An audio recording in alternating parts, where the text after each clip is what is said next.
Everyone, happy Sunday সকলকে।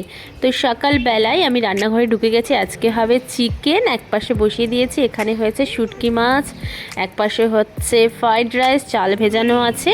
আর এখন আমার মুখটা একটু তোমাদের দেখিয়ে দিলাম। আর বাবার জন্য মেটে গিলা ওগুলো দিয়ে একটা ঝাল ঝাল করে হবে।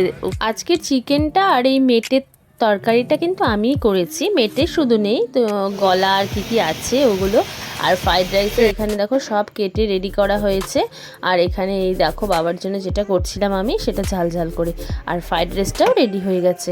বাবি আজকে দেখো একা একাই খাওয়া নিয়ে একা একাই বসে গেছে। আমার একটু লেট হয়ে গেছিলো বলে আমি স্নানে গেছিলাম, এসে দেখছি একাই ভাত মানে ফ্রাইড রাইস বেড়ে ও খাচ্ছে আর টিভি দেখছে। দেখো কত বড় হয়ে।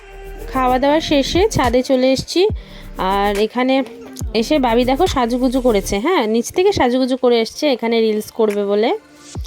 আর আমাদের ছাদের বাগানটা দেখো, তোমাদের একটু দেখাই। আমাদের গাছে কিন্তু লঙ্কা ধরেছে, দেখেছো? আর এই ফুলটার নাম আমি ঠিক জানি না, আরও অনেক কিছুই আছে। তো চলো আজকের মতো কিন্তু ভিডিওটা এইটুকুই।